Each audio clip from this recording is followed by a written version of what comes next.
La ilaha illallah wahdahu la syarikalah. Lahul mulku wa lahul hamdu yuhyi wa yumit. Wa huwa ala kulli syai'in qadir. La ilaha illallah Muhammadur Rasulullah. La hawla wa la quwwata illa billahil aliyyil azim. Astaghfirullah. Astaghfirullah li abawayya Rasulullah sallallahu alaihi wasallam. Allahumma salli ala Sayyidina Muhammad wa ala ali Sayyidina Muhammad. Allahumma salli ala Sayyidina Muhammad sahibit taj wal mi'raj wal buraq wal alam dafil bala wal waba wal marad wal alam. Ismuhu tahil mu'attar munawwar man ismuhu maktubu marfu mawdu' ada lauhil wal qalam. Syamsid duha badrid duja nuril huda misbahud dalam. Abil Qasim Sayyidil Kaunain wa syafi'i saqalain Sayyidina wa maulana Muhammadin sallallahu alaihi wasallam. Sayyidil Arabi wal Ajam Nabil Haramain mahbubin inda rabbil masyrikin wa maghribin. Faya ayyuhal mushtaqun ila ru'yatil jamali sallu alaihi wasallimu taslima. Sahabat lintas dimensi, pada siang hari ini tim lintas dimensi masih di Kabupaten Demak, Kota Wali yang dikenal dengan Madinatul Aulia. Kerajaan Demak bukan hanya menjadi pusat pemerintahan, akan tetapi juga menjadi pusat penyebaran agama Islam. Sebagai pusat penyebaran Islam, maka Kerajaan Demak memiliki Masjid Agung Demak, menunjukkan bukti sejarah tempo dulu bahwasanya Kesultanan Demak berdiri di daerah Gelangwangi pada tahun 1479. Telah berdirilah Masjid Agung Demak. Dan pada siang hari ini tim lintas dimensi akan bersilaturahim bil jasad di Wabiru, di salah satu makbaro petinggi Kerajaan Demak pada masa lalu. Assalatu wassalamu alaika ya Sayyidi ya Rasulullah. Assalatu wassalamu alaika ya Sayyidi ya Nabi Allah. Assalatu wassalamu alaika ayuhan Nabi wa rahmatullah wa barakatuh. Assalatu wassalamu alaika ya Sayyidi ya Rasulullah, ya Sayyidi ya Nabiullah, ya Sayyidi ya Khalifatullah. Salamullah, salamullah alaikum fil alamin. Salamun qawlam min Rabbir Rahim. Haqqus salam. Sahabat lintas dimensi, dalam sejarah terdapat peristiwa penting dalam Kerajaan Demak yang patut untuk kita ketahui sebagai masyarakat umum dan sebagai masyarakat Demak khususnya. Peristiwa bersejarah dalam penuh perjuangan mengiringi para pemimpin dan pengikut yang turut menyebarkan agama Islam di Demak waktu itu. Dan peristiwa itu bisa kita jadikan sejarah ataupun pelajaran buat kita yang masih hidup pada masa ini. Peristiwa pertama ketika memberikan dakwah kepada masyarakat yang dulunya mayoritas penganut agama Hindu.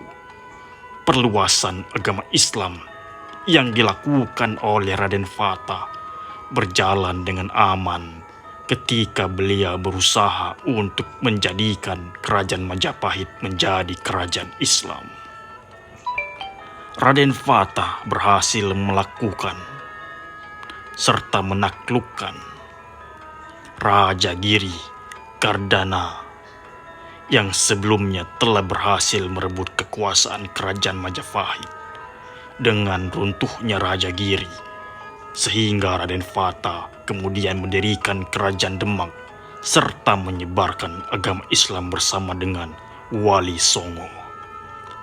Berbagai usaha dilakukan sang raja dan para Wali Songo untuk mengembangkan agama Islam sehingga tersebar luas sampai saat ini. Yang tak kalah penting adalah sebelum pada tahun 1521 Raden Fata bersama putranya Adipati Yunus melakukan penyerangan terhadap Portugis. Meskipun tak berhasil merebut kembali Malaka setelah Raden Fata wafat, sang putra kembali menyerang Portugis untuk kedua kalinya dan kembali serta berakhir dengan kegagalan. Tak sampai di sana dan tak menyerah, Adipati Yunus yang mempunyai julukan Pangeran Seberang Lor kembali meluncurkan aksinya untuk merebut kembali Malaka. Namun ketika armadanya sampai dekat kekuasaan Portugis, Adipati Yunus mendapatkan hujan-hujanan, yakni hujanan meriam dan bom. Peristiwa yang tak kalah penting, penaklukan wilayah yang dilakukan Trenggena merupakan peristiwa penting kerajaan Demak yang sudah tidak asing lagi. Setelah berhasil menduduki tahta raja akibat Adipati Yunus wafat, Trenggena berhasil membuat kerajaan Demak berada di puncak keemasannya. Trenggena berhasil melakukan wilayah Pasundan dan beberapa wilayah bekas kekuasaan Majapahit di Jawa Timur dan mayoritas beragama Hindu. Dengan kekuasaan yang semakin meluas tersebut, Trenggena juga mampu mencegah Portugis yang akan menjajah Demak dan beberapa wilayah kekuasaannya. Sahabat Lintas Dimensi, pada siang hari ini tim Lintas Dimensi bisa berziarah silaturahim bil jasa di Wabiru mendoakan salah satu petinggi kerajaan Demak tempo dulu, Simbah Batu Timbul. Beliau merupakan petinggi kerajaan Demak tempo dulu. Astaghfirullah li abawayya Rasulullah sallallahu alaihi wasallam. Astaghfirullah li abawayya Rasulullah sallallahu alaihi wasallam. Allahumma salli ala Sayyidina Muhammad sahibit taj wal mi'raj wal buraq wal alam. Allahumma ya ahad salli ala Ahmad wa ala ali Muhammad. Sahabat Lintas Dimensi, tahukah kita siapa-siapa orang yang membawa berkah dalam kehidupan kita? Orang-orang yang membawa keberkahan dalam kehidupan kita adalah orang yang membantu kita ketika kita dalam kesusahan. Orang yang meninggalkan kita ketika kita sedang susah. Orang yang menyebabkan kita menjadi susah. Mengapa membawa berkah? Karena ketiga jenis orang ini secara tidak langsung, selain melatih kesabaran potensi diri kita, juga membuat kita semakin dewasa dan bijaksana. Ketika orang bicara mengenai Anda, ketika orang membicarakan hal kehidupan kita, ketika orang membicarakan aktivitas dalam kehidupan sehari-hari kita, di belakang kita, berarti itu adalah tanda bahwa kita sudah berada di dalam dan di depan mereka.